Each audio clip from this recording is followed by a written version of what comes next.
Yeah. I love my HBCU. And boy, I love it, love it. I love it, love it. I love my HBCU. And man, I hope my team they won. Yeah. I hope my team they won. Yeah. Man, I hope my team they won. I hope my team they won. Yeah. I tune into the HBCU Sports Lab to see if my team won or lost. If they lost, I'm quiet as a mouse. But if they won, keep tab. I'ma do the dab, yeah. Dr. Cavil, he know what he be talking about. Mike and Charles, they know what they be talking about.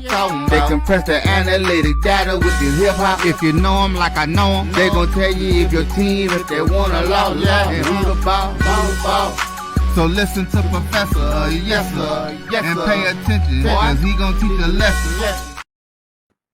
This is Dr. Cavil with Inside the HBCU Sports Lab. I have a full guest menu for you today. A lot to talk about. We finished with week 1 and moving into week 2.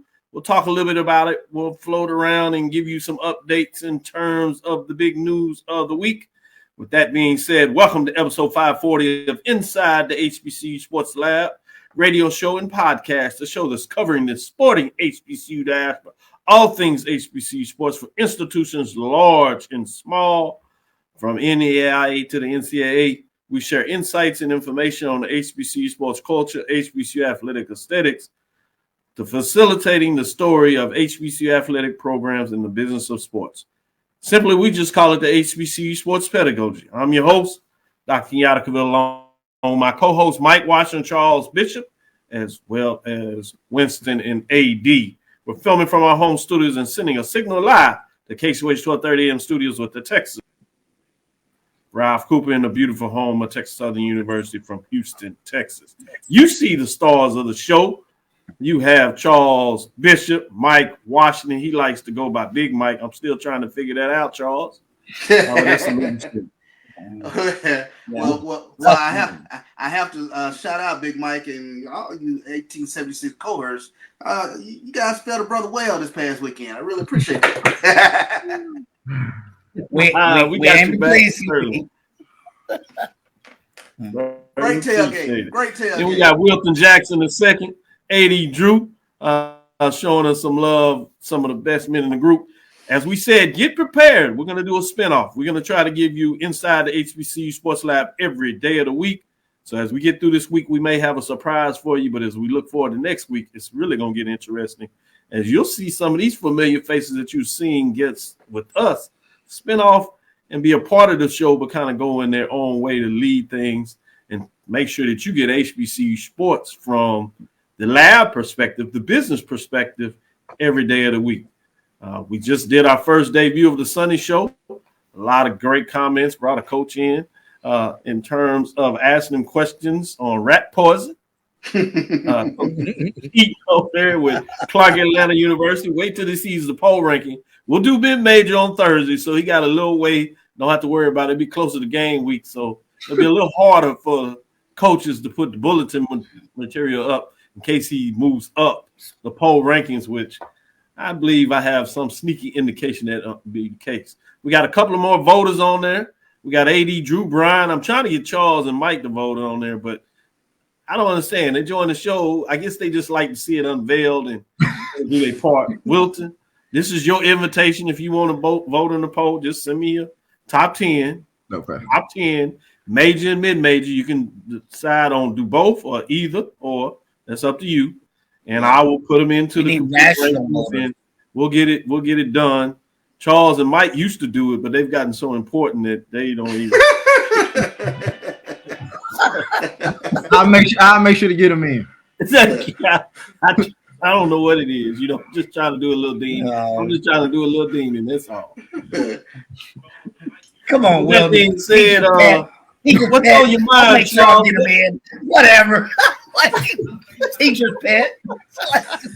I'll get him you're the one that's busy, always on assignment. I'm glad though football season is kind of slowed down for you. I see that you get around. Now you got the full television, more people looking in. He want to be back on the it's important. Y'all had a summer months. That's up to y'all chumps.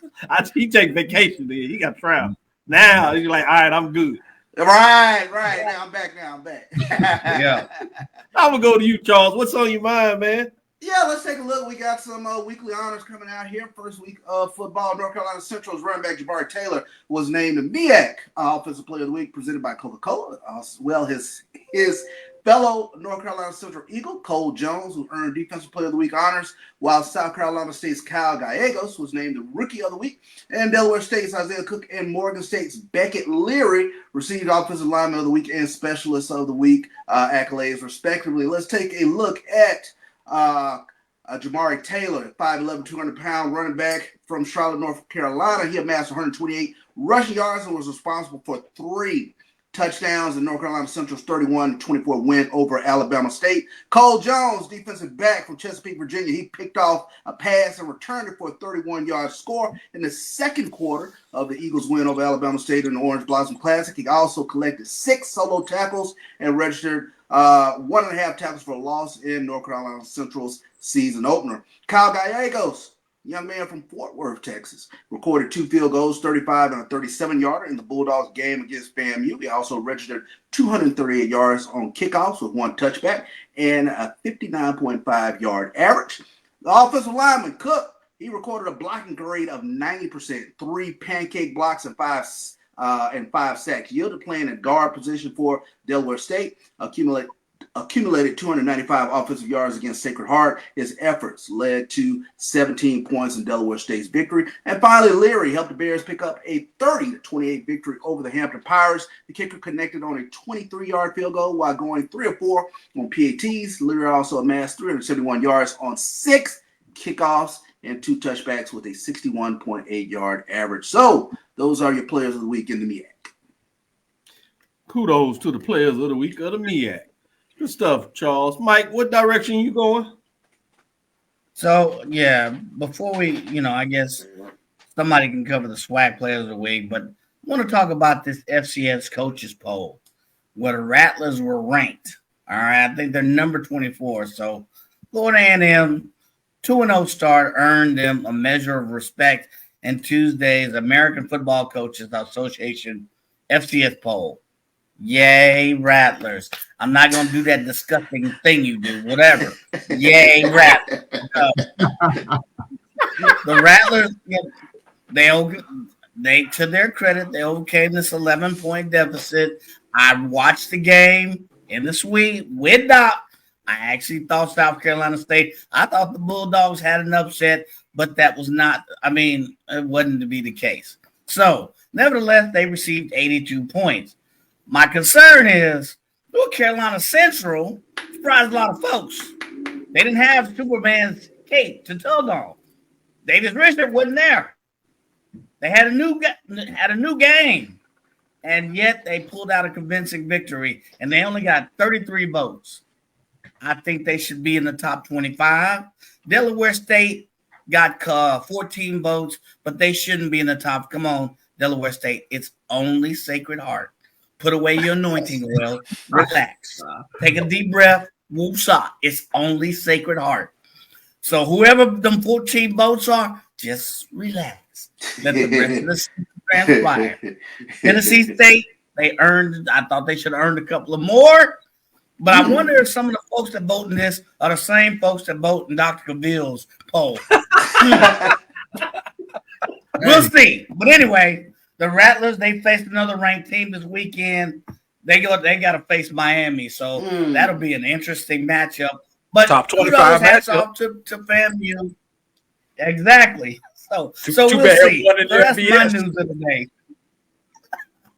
Good stuff. Wilton, what you got? Man, Mike took some of mine, but I'll just say this. I was just excited to see South Carolina State do what they did. I know they didn't come up with the win, but like Mike said, I actually thought that they were going to come up with that win. I said to myself, I remember texting the beat writer for FAMU. I said, is everything okay in Tallahassee? Is everything okay at Bragg? He was like, just chill. Just give it 2 halves. Like, still got some other game to be played. But no, like FAMU, that just shows you how resilient they still are. When you look at that, and then you just say to yourself, like Chennis Berry, South Carolina State, y'all know I've been high on them on this show. they're going to be a problem as long as they continue to get better. Then more than anything, what really, really excited me, and I'm sure, Charles, you was probably excited about this, was Texas Southern.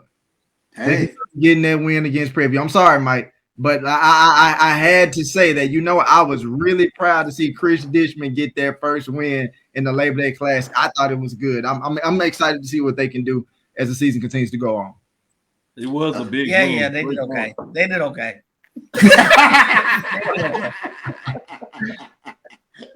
Big win. All AD right. Group, let me give you some flowers while you're here before I let you go quickly. Brian and AD did the call on YouTube, BCSN, the radio network, as I like to call it, end of the business. They gave a call, and I thought they did a great job. I think you helped a lot of people out as the rainstorm chased some folks around, and they had to move, obviously, the channel. And it was essentially ESPN News, but it took people some while to figure it out and get to it. Then you had all these different folks that didn't have the cable as that bombshell took place. And so you had a lot of folks that really the only avenue they had was to go check you out, and y'all did an excellent job, from my opinion. So great job, even though we're going to give you hell for stepping on Brian on his call. But you did, if you're going to step on somebody, the way you did it with the body on my body, that was pretty good, I got to say.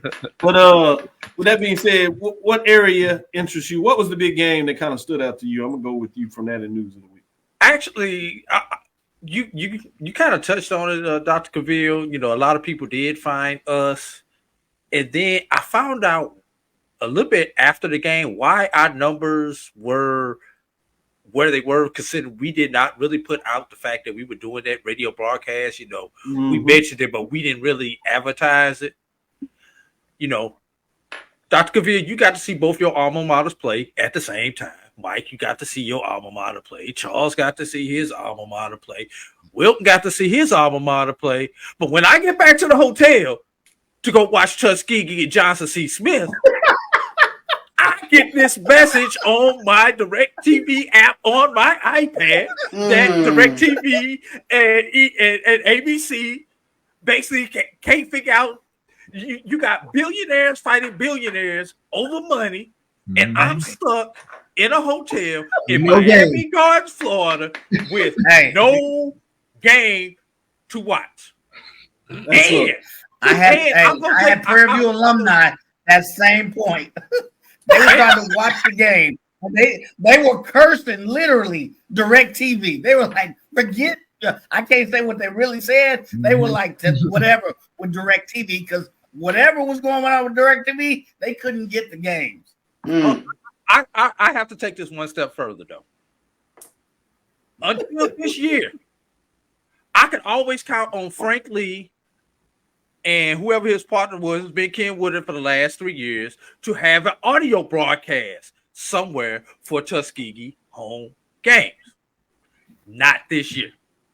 So not only can I not watch the game on the 4-letter network, but because of all this stuff that's going on with these conference contracts, I can't even pick up an audio cast because they didn't allow them to do. They didn't allow them to come back with the audio this year.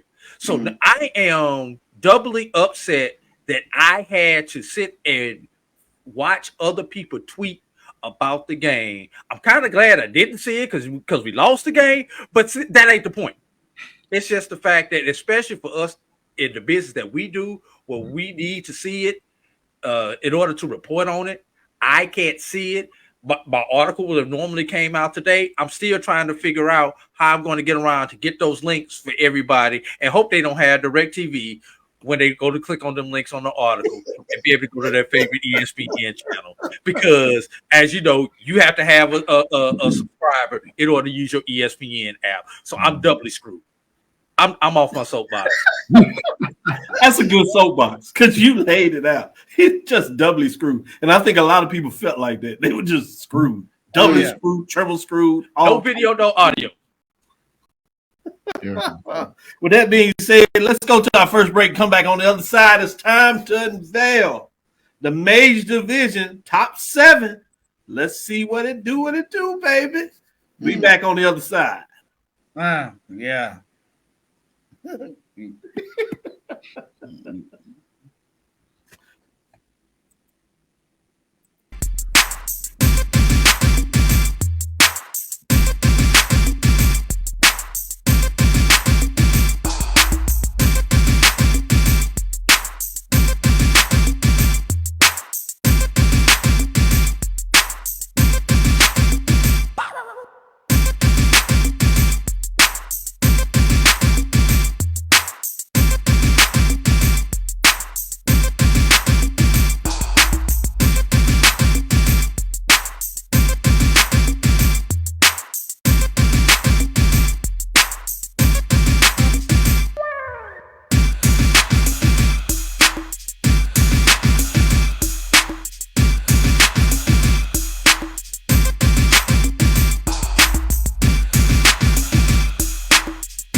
Press the analytic data with your hip hop. If you know them like I know them, they gon' tell you if your team, if they wanna lose, and who the ball.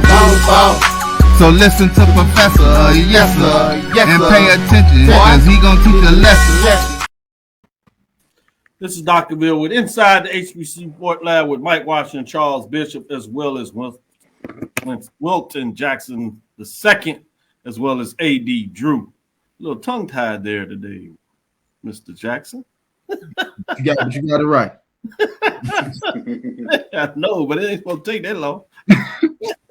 That being said, let's get into the poll list and the rankings to see where the people know the top 7. We got to see what Mike thinks about my poll. He already told you about Delaware State, and then Charles had the little look on his face, so I think he has something to say as well.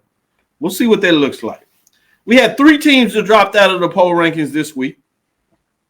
That was Jackson State, the Tigers, who dropped to Monroe 0-1.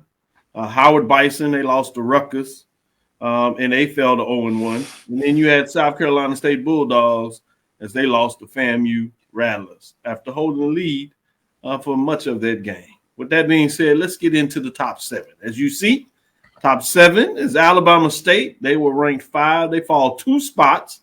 They dropped to 0-1. They lost 2. The number 1 ranked North Carolina Central Eagles tied the game up late, but failed to get it done in that matchup in the Orange Blossom Classic in Miami Gardens. With that being said, let's go to number 6. At number 6, you have Delaware State Hornets, 1-0. First victory is my understanding since 2021 against the Division I program. Big victory. Sacred Heart, Mike was not that impressed, but I have to give them a little credit. They are at 1-1 on the season, 164 points. They are at number 6 after not being ranked last week. At number 5, those Texas Southern Tigers, third ward. Whoa! Third ward Tigers, as they like to say around these parts. They're 1-0 both in terms of overall in conference, having 78 points. They were not ranked last week, but they are now at number 5. Bringing us to number 4, Tennessee State, another unranked team last week, jumps into the mix, which is Tennessee State. The Tigers are 1-0, 183 points, as they were not ranked last week, but now they're in the top 7. bringing us to number 3. Let's look at these top 3 programs. They were all ranked last week. Let's see what takes place now. Morgan State Bears with a win over Hampton, getting it done on the road, rushing for over 200-plus yards. They have one first-place vote. They are in top 3. They move up 3 spots from number 6 last weekend as they get it done, and they are rolling off to a great start to the 2024 season. At number 2, you have your Florida A&M Rattlers. They're 2-0, 2 come-from-behind victories, but they get it done. 4 first vote as they take one of the first-place votes. They are 219 points, but they remain at the 2nd spot, which means that the North Carolina Central Eagles are number 1, 1-0 on the season, defeating formerly number 4, now the number 7 ranked Alabama State Hornets with 6 first-place votes, 221 points. They remain at number 5 and at number 1. Here are your top 7. Alabama State Hornets. Number 6 is Delaware State. At number 5, Texas Southern Tigers. Number 4, Tennessee State Tigers. At number 3, Morgan State Bears. At number 2, Florida A&M Rattlers. And number 1, North Carolina Central. Before I turn this over, I do want to say who are just outside looking to get into the mix are South Carolina State Bulldogs. They are receiving 144 points. Also outside of that, receiving votes is Jackson State Tigers, 0-1, 139 points. And last but not least is Howard Bison, rounding out essentially the top 10.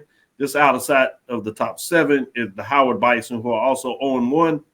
That fell out of the poll rankings last week, but still getting some points and votes. 127 points are the Howard Bison. That is the poll ranking. I'm going to go to Mike first. Mike, what are your thoughts in terms of the poll ranking? Week number 1, top 7. Well, certainly agree with the first 2. There's no doubt about that. I got to admit, I have to admit that Texas Southern, they are who we did not know they were. They came. That was hard for him to say. So that came out very. Don't expect me to repeat it, but they showed well. I think also Texas Southern should be where they are. They played exception. They played well. They took advantage of a lot of purview mistakes. So for week 1 for the major poll, I don't know that I have anything to say other than than Morgan. It goes to be shown. It's only a week, so we'll see. But I have nothing to say with the majors, so let's go with it. Your first 2 are right on. Congratulations to Texas Southern, especially the running back. Green, he had 85 yards, 2 touchdowns. That kid was a powerhouse. I think he was player of the week for the SWAC. So nothing that. I'll pass it on. Keep it moving. Good stuff with that top 7. I'm glad to see that you are starting off the year right, week number 1, and not getting too hard to deal with these days. But with that being said, let me go to Charles and see what he thinks. Well, first and foremost, kudos to some graphics that you don't normally see in the top 7. That's Delaware State and Texas Southern. So it caught me off guard. Like, whoa, look at that. So so kudos to both of those programs. And Mike, like you mentioned, I don't think anybody expected to see that from Texas Southern. They really controlled the line of scrimmage on both sides of the ball. Defensive line got out to purview, 5 sacks. Offensive line aided them to rushing for 159 yards in that game. That was very impressive. So to see them vault into the top 7, very impressive. With regards to North Carolina Central and FAMU, I think FAMU can make a compelling argument for number 1 in these early polls because I think as of today, their quarterback play just looks the best. I mean, Daniel Richardson has looked apart for 2 weeks now. Very impressive in terms of FAMU with their backs up against the wall, and they've come out swinging, and that's what champions do. So I think they can make a compelling case. I definitely understand why North Carolina Central would be number 1. But kind of for me at least, the jury's still out on Walker Harris. So we'll see how that plays out later on. And definitely kudos to Morgan State. I had to check the stat line when they put up 30 points, but apparently they're mauling people up front, or at least Hampton's defensive line were rushing for over 200 yards that game. So kudos to the Morgan State Bears for where they are right now in the polls. Nice call. Let me go to you, Winston. What are your thoughts on the top 7 poll rankings in week number 1? I think for me, I'm not mad about North Carolina Central and FAMU 1 and 2. I mean, FAMU obviously still the reigning champs, and until they get beat. But I'm okay with them being 1 and 2. I'm also okay with Morgan State being number 3. Something Charles said when I saw how many yards they rushed for against Hampton, I said, "Oh, that sent a statement for me." So I was really glad to see that. So I'm okay with Morgan State being there. I'm okay with Tennessee State where they at. Honestly, I probably would have put Texas Southern above Tennessee State just because of who they play. Because of who they play. I mean, no disrespect to Mississippi Valley, but at the same time, that's disrespect. We're playing Valley. A little bit. Just the tip. They played Valley. That's why I said I would say you can make an argument to put Texas Southern over Tennessee State. But I'm not mad that Tennessee State is in this ranking. Now, with Delaware State, I'm definitely not going all in on them yet. Honestly, you could easily have put potentially South Carolina State in this top 7 because of how well they played against FAMU. Good stuff, Winston. I like that. And you stuck out there. I can see your argument with Texas Southern over Tennessee State. I think that's a legitimate framework. Not too far off, 183 to 178. So you can see the movement there, relatively close. With that being said, let me go to AD. What is his thoughts for week number 1? Week 1 polls are so interesting, Dr. Cavil. And I know one of your requirements is at this point in time, this snapshot, please screenshot this, because some of these teams that you see on this screen will not be there at the end of the month. Bingo. They can't even make it to the end of the month. I know some of these teams will not be. Look, Dr. Cavil. Yes. You have a bear that has come out of hibernation. You have tigers that have gotten their stripes back, and never ever have I ever seen just as many hornets in a poll as I've seen tigers. True. Very true. So, but this is what I was thinking of. Okay, we had 6 FCS teams who won this past week. They're all in the poll, Dr. Cavil. And then who's the best of the rest? Alabama State, South Carolina State. Like I say, you can make the argument for either or. Jackson State, be it not for a bad 5 minutes for Southern. Southern should have been in here. They just forgot how to play ball at the start of the fourth quarter, right there. So and what's going to be really interesting, nobody plays. I believe nobody on here really plays like level competition next week.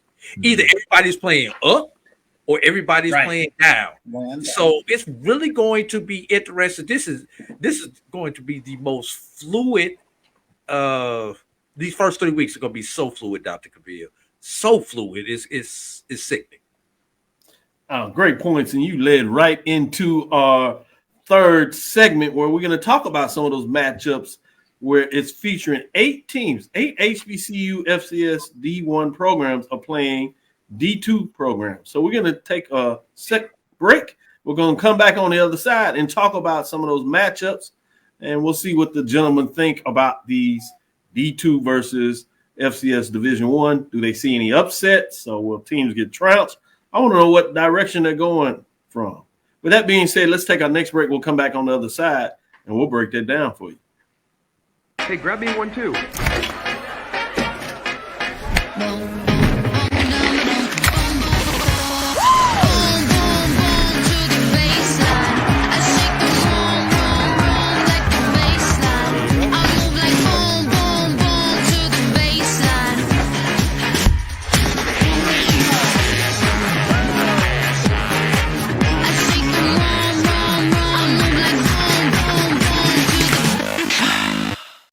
Ryan Fulford. AD Drew and I are co-hosts of the BCSN SportsWrap. We talk about all things related to HBCU athletics. From the games, teams, coaches, and fan interest stories, we cover it all. You can find our shows on Facebook at BCSN SportsWrap, YouTube at MyJBN Online, and everywhere you listen to podcasts like Anchor, Spotify, Google, and Apple Podcasts. You can also find the show on the Jericho Broadcast Network's app.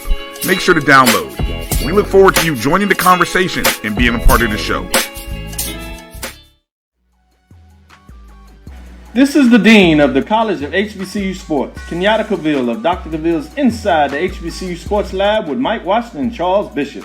Come mix it up in the lab where the course lecture is in session every Tuesday from 6 o'clock p.m. Central Standard Time on Facebook Live, YouTube Spreaker, or the BCSN app, as we discuss all things about the HBCU sports culture, including exploring the week that was in the sporting HBCU diaspora, as well as the upcoming week of HBCU sports.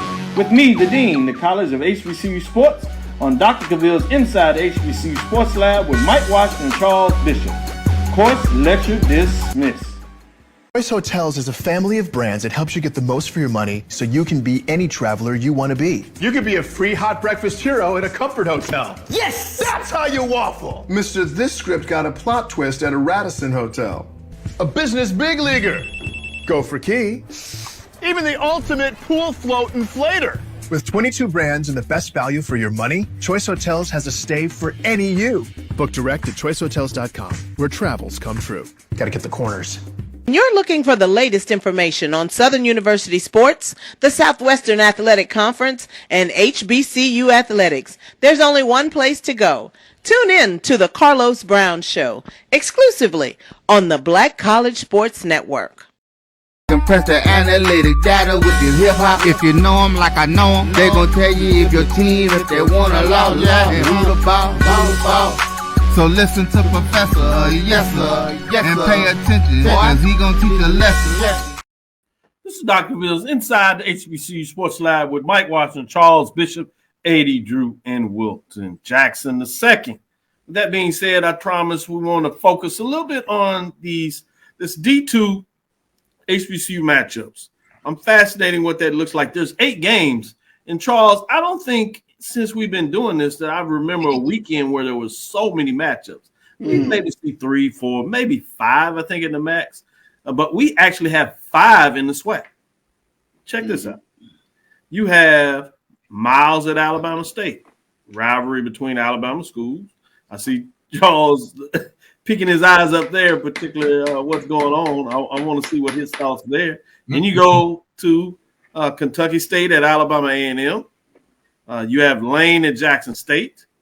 You have Tuskegee at Grambling.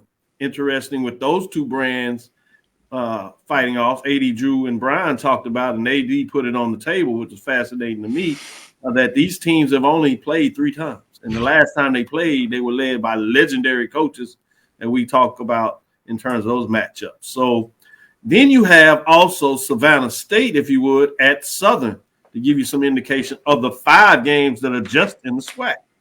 You go out the SWAC, and intriguing even more the case is you talk about your 2 of your independent programs, both in the Colonial, now known as the Coastal Athletic Association. You have Winston-Salem State against North Carolina A&T. Kind of interesting there. Steve Gaither, I know he has an eye on that matchup for various reasons. But you also have another one with Virginia schools, private schools at that, Virginia Union in Hampton.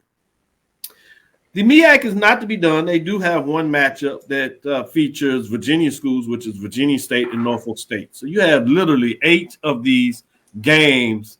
And I'm going to go in this direction. We're not going to look at all of them, but I'm going to ask you, Charles, from this perspective. Which one kind of sticks out to you? Which one do you say maybe be the most upset worthy? And why do you go with the team? And you can name 2 if you want, but at least one that you say, hey, this is one I keep my eyes on because I see an upset. Yeah, absolutely. Miles versus Alabama State is the one that I'm paying attention to. Miles went into Montgomery last year and knocked off Alabama State 21-17. And while everybody's cutting up about Florida State going on with the expectations that Alabama State had coming into this season, if they start out 0-2, I'm going to have to pull some people off the ledge next week because that's going to be a very interesting matchup. And I'll say the quiet part out loud.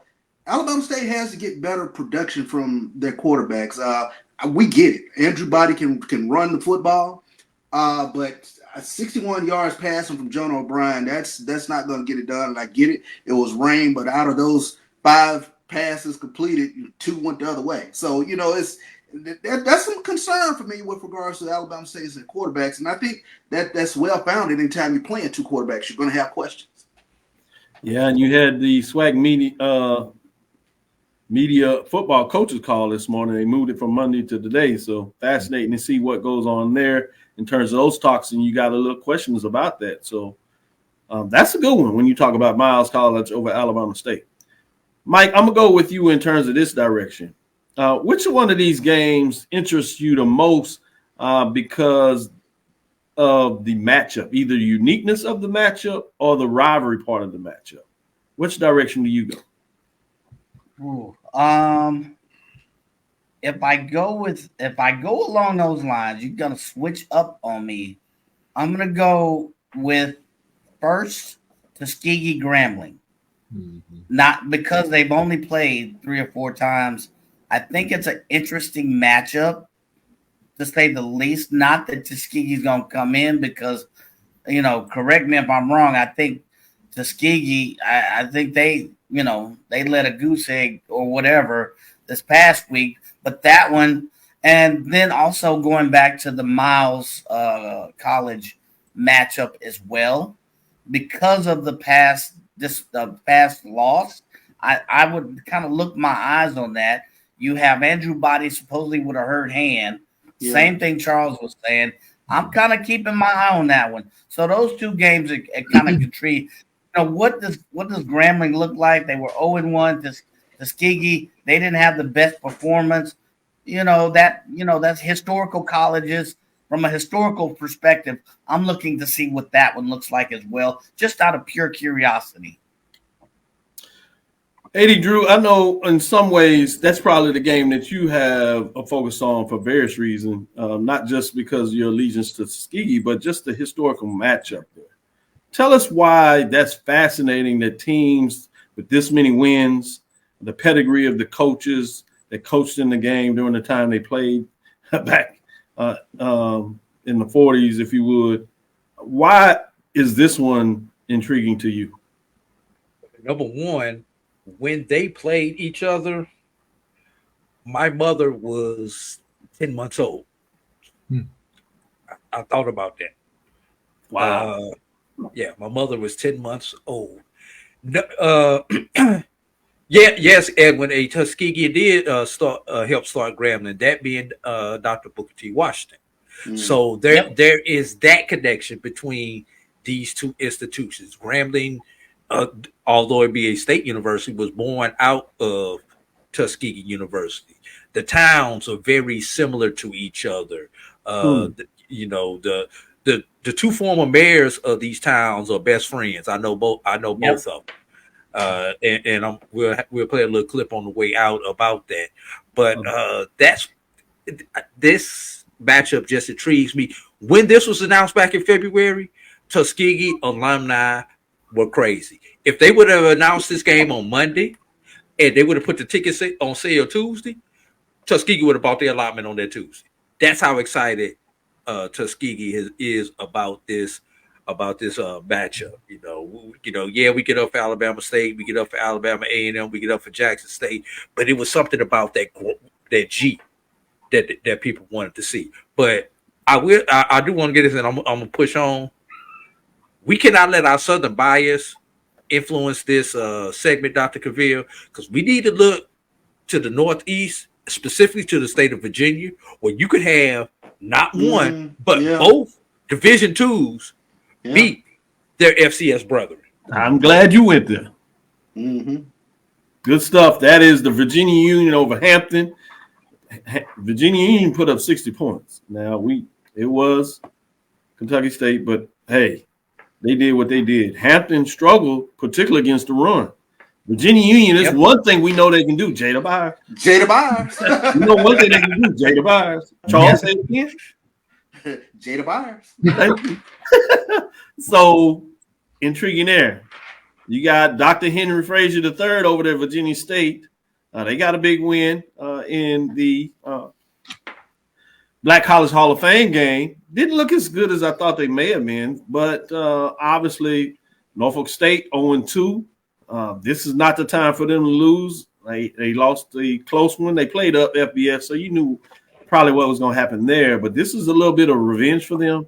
But if they're not careful, Virginia State is not going to come in there thinking that they're supposed to lose this game. So I'm fascinated with that matchup. So that was a good one when you talk about going up north. Winston, I'm going to ask you to do a little duo for me.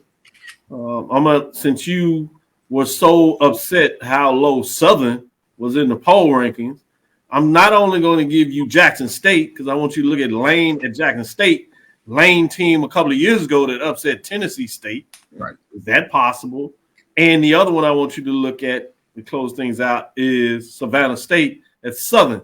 Southern team that struggled to score, was looking good defensively, putting themselves in a position where they had a field goal late. They could have took a 10-0 lead and maybe had allowed the defense to do what they do and got out of there with a win. Well, they missed the field goal. Team comes back and scores.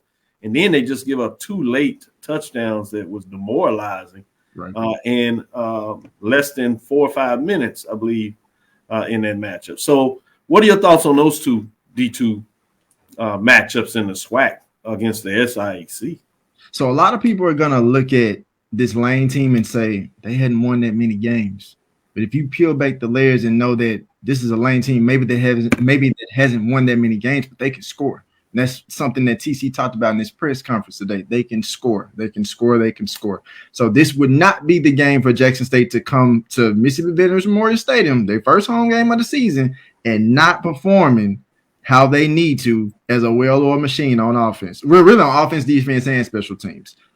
So granted, that game against Louisiana Monroe, that was a literally a close game, 17-7. Right after halftime, they get the touchdown, but then of course they failed to get some plays down the stretch to make that a game, and eventually they could have potentially won that game. But this is not a Lane team that they should take lightly coming in. And from all practical purposes, from hearing from TC today in his press conference, that they're not going to look at Lane as a smaller conference team. They're looking at Lane as an opponent that they need to beat on the schedule. Now, as far as Savannah State and Southern, I feel like we always talk about Southern and what issues they might have. You see, I had to take a deep breath and even just saying that. But it's just like this was a game. Their previous game, I thought that they were gonna get. But I'll say this, kind of what I said about Jackson State. If they're not ready and prepared, this could bode bad for them.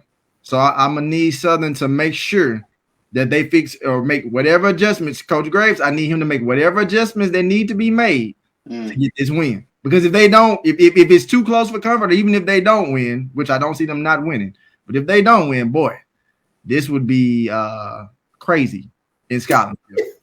It would be. Man, to your point, Wilton, to your point, Lane knocked out Tennessee State a couple years ago, so that's something to keep in the back of your mind. But this ain't that Lane. This ain't that Lane. I have to caution my Jackson State fan base because I know how we are. I know we can get over our skis, but be careful. This you don't play around with a brown team. No, you don't. I got you, Charles. You also talk about Jackson State. They lost when it was deep. This was pre-prime when it was getting up. You had Kentucky State. Yeah, I remember that. They're not doing triple option, but Alabama A&M Coach Maynard, he can't say anything right now. That's like, man, what happened to my guy? So, any thoughts on Kentucky State, Alabama A&M? I think Coach Maynard ought to have a smile back after this week. I mean, it's Kentucky State. I mean, that ain't that Kentucky State with that triple option. That was scary back then. So, Mike, your same thoughts? Kentucky State, Alabama A&M, any big deal? Alabama A&M gonna be right. How much? How much did Kentucky State lose by? As much as Alabama State lost by. I'm sorry. But I think they still scoring on them. I mean, seriously. It's all right because Alabama State still giving up touchdowns too. With that being said, Charles, let's go to this one. This was for our friends out there with Winston-Salem State and North Carolina A&T. This rivalry hasn't been played in a while. Obviously, at one time, Winston-Salem State had moved up to the MEAC, played a couple of games, got with A&T. This is before A&T kind of went on their championship run in the Celebration Bowl and revitalized themselves. But then they played way back in the CIAA days. But people feel a little better about the first way they played. And A&T played against Wake Forest. I'm not so sure about that. Winston-Salem State got the win, so they feel a little good. So, Charles, what do you say about this Winston-Salem State? I know the Fighting Gators are feeling good right now, but I think A&T, they look pretty good week one. I mean, they dropped the game, but there were things I was like, okay, this is looking a little bit more like the A&T that I kind of remember for a few years back. They were able to run the ball a little bit there and made some plays. Defensively, they were flying around. I really liked the way they were really flying around all over the place. Offensive line does look strong, just as Edward Moore was saying there in the chat. So I think A&T should come out on top in this. Handily. I don't know is Jamie Walker and Dave are going to have fits if they don't get it done, and Stephen Gaither is going to make sure that they never hear the end of it. Mike, any last word that you have on Winston-Salem State and A&T? No, not much word. It'll be A&T victorious, point blank. We're reaching to try to find a reason, but it'll be A&T point blank. Hey, AD Drew, take us out of here and play the video on the way out so people can get a little more education in regards to Tuskegee Grammar. Yeah, this is a clip from an upcoming piece that I'm doing. It's going to be member-only content to start off with, so you need to make sure you subscribe to my JBN online to get first look at this. Hey, you got an OnlyFans? Yeah, 80. Man. I wasn't going to say look. Play the clip, man. Play the clip before we get it. Charles. Bye, Charles. Can you please play the clip? I mean, seriously. I served as mayor of Grambling, Louisiana from 2011 until 2022, 3 terms. The city and the university are interwoven, and whatever contribution that N.A.G. Robinson made to the university, he also made to the city.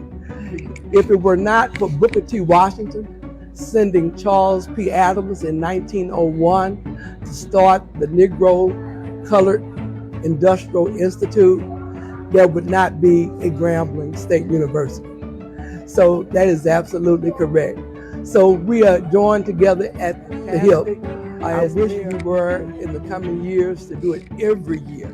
I think that's so very important to keep the connection between Grambling State University and Tuskegee University. It's never too early to plant the seed, to share the tradition, and instill a sense of pride in your HBCU with your little ones. HBCU Pride and Joy Children's Boutique helps you share your school spirit with a wide selection of adorable kids apparel and accessories officially licensed from your favorite HBCU. Visit hbcupridejoy.com and follow us on all social media at HBCU Pride Joy on Facebook and Twitter. At AutoMasters LLC, our mission is to serve our community by providing quality automobiles at affordable prices. All of our vehicles are inspected and certified to offer you the confidence in knowing you have a quality vehicle. Our goal is to provide you with a seamless process and positive experience for your automobile purchase. Financing recommendations and specific vehicle inquiries are available at your request. You can find us at www.automasters06.com and follow us on Facebook and Instagram. Also, please feel free to contact Terrence Miles at 601-927-7794. And oh yeah, tell him Sonia sent you. Compress the analytic data with your hip hop. If you know them like I know them, they gon' tell you if your team, if they wanna lose, and who the ball. So listen to Professor, yes sir, and pay attention, cause he gon' teach a lesson. This is Dr. Cavil's Inside the HBCU Sports Lab with Mike Washington, Charles Bishop, Wilton Jackson II, and A.D. Drew. You got a full smorgasbord of teams. Now we're going to get into some of these FCS matchups. Historically black college versus what I like to talk about, historically white college universities in terms of the nomenclature. There's 7 of these games. You have 4 out of the MEAC and 3 out of the SWAC. You get a chance for these guys to kind of decide which one of these has their interest. And so, again, I'll start with you, AD Drew. And let me tell you the matchups first, and you can decide out of these matchups which one you want to go with and why. And then we'll ask everybody else to pick a different one of the matchups. If you want a cheat code on one of the ones to talk about, you can do that as well, but also pick a different one. And tell me why are you picking this to focus on what has your interest in that particular matchup. The first one we'll look at is a 2 o'clock game with Mercer. Comes in 1-0, and they're at Bethune-Cookman. That is 0-1. It's a 2 o'clock kickoff. It's in Daytona Beach. It's Mercer traveling down there. Another one found South Carolina State, the Bulldogs, on the road as they travel to Citadel. If you remember, they played them last year, and they were controlling Citadel in much of that game, but then later it kind of fell apart. That is a 11 a.m. kickoff on ESPN+. The Bulldogs come in 0-1 after a tough road loss to the FAMU Rattlers in Tallahassee, and the Citadel come in at 1-0. The next one features Elon. The Phoenix of the CAA are playing North Carolina Central. North Carolina game here with 2 programs there, with Elon coming in at 0-1 versus North Carolina Central. We talked about the fact that they defeated Alabama State in that Orange Blossom Classic, so you know they come in at 1-0. That's a 5 o'clock p.m. game at ESPN on ESPN+. Then we're going to go and stay in the MEAC because we have Morgan State coming off a big win against Hampton on the road. They're traveling still on the road, but this keeps them inside the city. Baltimore matchup between a FCS programs, HBCU and historically white college, HWCU. Morgan State played Townsend last year. Just wasn't able to get enough offense, but kept it interesting. Morgan State comes in at 1-0, as I said. Townsend comes in at 0-1. That's a 5 o'clock game as Morgan State's on the road, so it is on Flow Sports. The second to the last game I'll speak about here is Mercyhurst at Howard. Another MEAC game where you have a 6 o'clock p.m. kickoff. Howard is hosting Mercyhurst. You don't see non-conference games for Howard very often at home, so it's good to see this game being played from that perspective at least. It's on ESPN+. Mercyhurst comes in at 1-0, Howard at 0-1 in terms of that matchup. The last 2 I'll give you go back to the SWAC. You got the Mississippi Delta Devils on the road at Lamar. Mississippi State Delta Devils are 0-1 coming in this matchup, and Lamar is 0-1 in this matchup. It's a 6 o'clock game on ESPN+. Prairie View is the last one. Prairie View and Panthers travel to Louisiana, take on Northwestern State. Prairie View in with that loss to Texas Southern coming in the game 0-1. Northwestern State also had a loss as they are 0-1. 6 o'clock game as well on ESPN+. As I said, AD Drew, based on those FCS matchups, what direction are you going and why did you pick the game that you're going to talk about? Can I go off of your board, but it is still an FCS matchup, Dr. Cavil? Because the one the one that intrigues me the most is Tennessee State, North Dakota State. Thank you. Yeah. Yes. And the reason that one, a North Dakota State who gave Colorado fits on Thursday night this past week versus a Tennessee State who looks like they may have a quarterback, which, you know, that's always been one thing that has hurt Tennessee State in the Eddie George era. and them going on the road. Last year they went on the road to Eastern Washington, got off to a pretty good start, but didn't fare so well. This is a good litmus test for Eddie George and Tennessee State, and for how well he has rebuilt that program. So while you have your check games, and while the Morgan Towson game does intrigue me because of that Baltimore rival, the one that I'm going to be most interested in watching is Tennessee State, North Dakota State, to see if Tennessee State has arrived against one of the perennial powers in FCS football. I'm glad you pointed out, so I stand corrected, that it's 8 FCS matchups with historically white colleges against historically black college. Certainly don't want to leave our independent programs out, so good pick there. I'm not sure. I am interested in that because I usually think North Dakota State, I've heard they were not as strong in the years as they generally are. But as you pointed out, they sure didn't look it against Colorado as Charles get a chuckle. Like, this ain't supposed to be tough. If that's a down year, I wonder what they would have done if they would have been up. We know what they do on the up years. They win national championship. With that being said, Wilton Jackson II, what are your thoughts in terms of another matchup since AD Drew took that one off the board? I know a lot of people were intrigued when that game was even scheduled, but what direction you going to with that being said? I think that the South Carolina State and Citadel, I'm looking to see what happens there. Obviously, South Carolina State is coming off of the loss to FAMU, and I'm interested to see with Chennis Beers, his second game as head coach, how they respond back after this game. Because, I mean, obviously, like AD had kind of mentioned it in the earlier part of the show, certain teams get up for each other. When the schedule came out and South Carolina State saw that they were playing FAMU, the reigning HBCU champs in the first game, I guarantee you every player on that team said, we want to beat the champs. Well, now you didn't beat the champs, but you almost beat them. But now it's the next part of the season. It's week 2. Well, really week 3 if you count week 0. So I'm interested to see how they fare in that game. And I think also Eddie took a point in terms of that Tennessee State, North Dakota State. I'm not ready to put my full back behind Tennessee State yet. Draylon Ellis, I'm very familiar with him. Again, it was Mississippi Valley. Again, no discredit to Mississippi Valley, but Draylon Ellis is about to face a really stout defense from North Dakota State.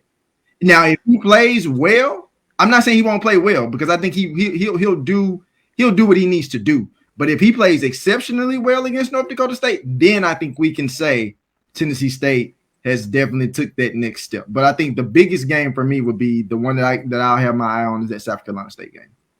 Good pick there. Mike, I'm going to save you for last, Charles. Mike, what direction you going amongst those 8 games, those 2 off the board? Where is your focus and why? You know what? I was going to pick the Citadel, but so I'll go with my home team, Prairie View A&M. They're playing Northwestern.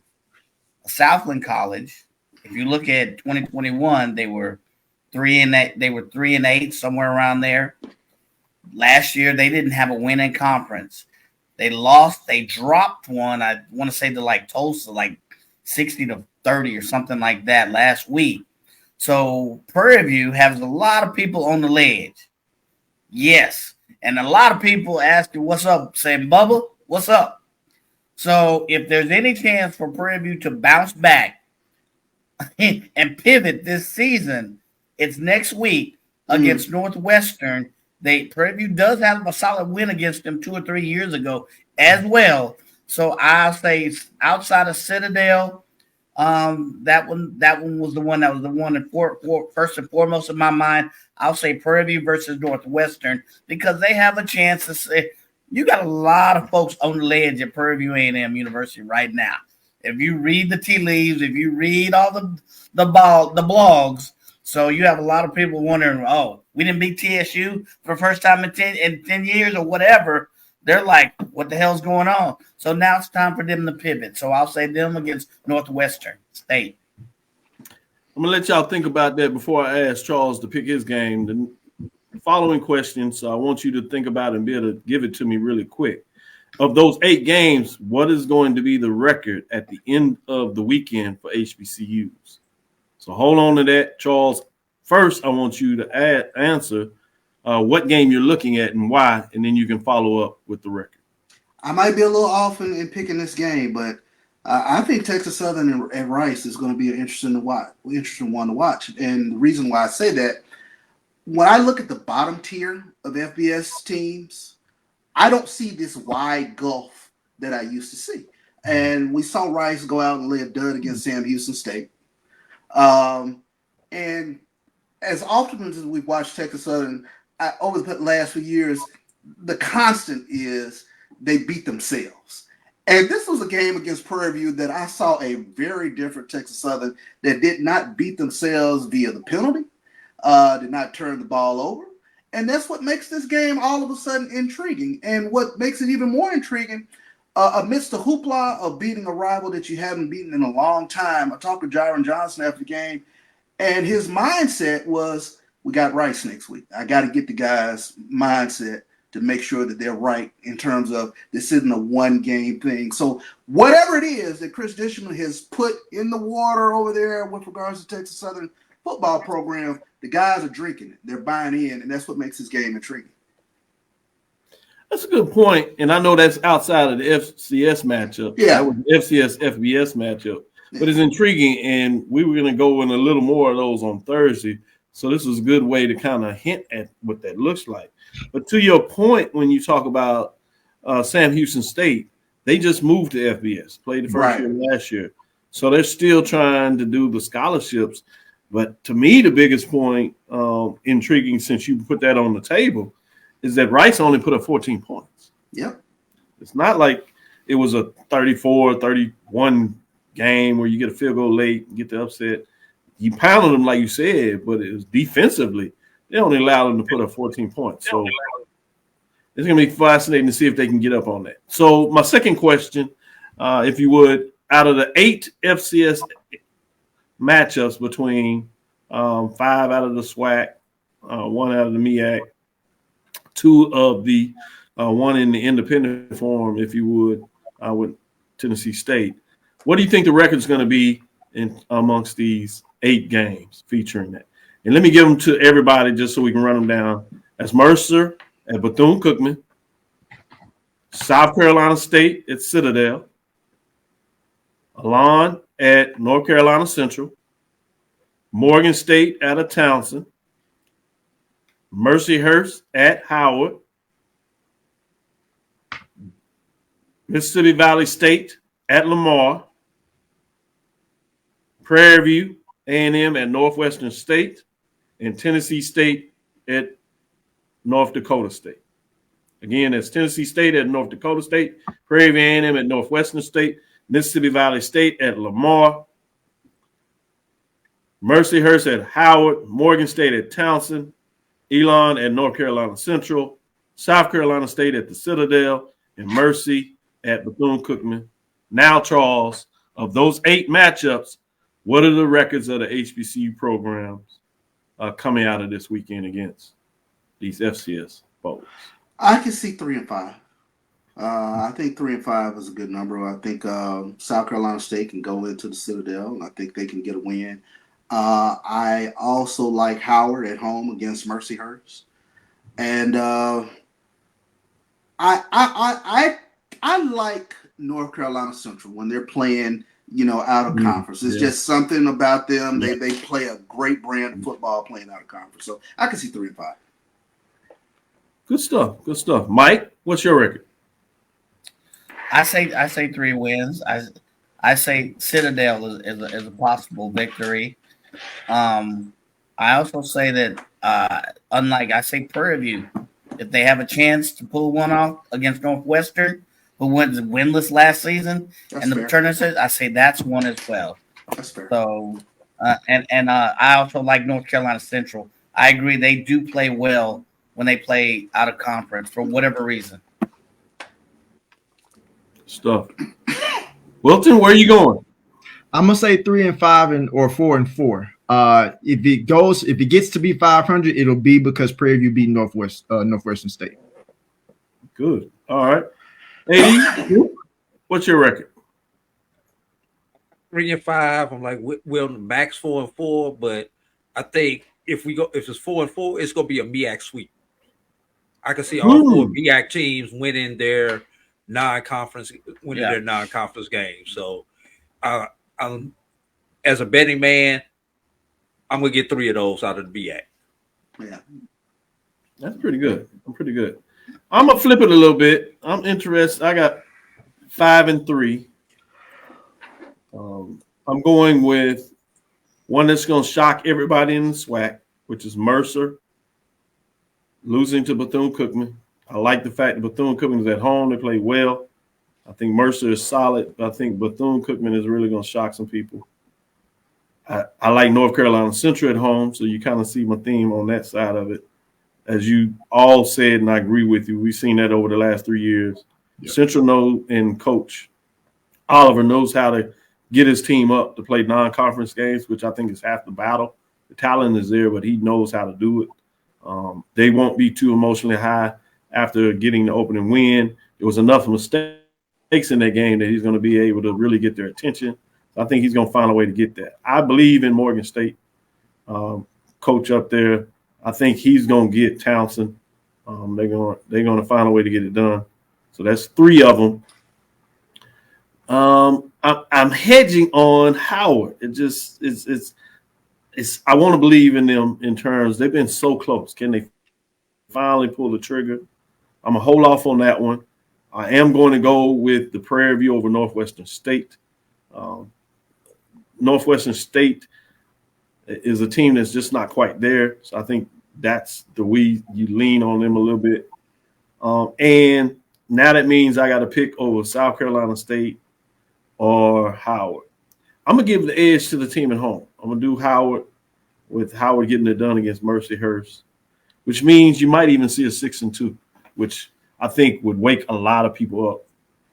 Not because of necessarily who they playing. Obviously, 3 of these games are home teams, so that's a good thing in terms of what that looks like, pushing the angle there.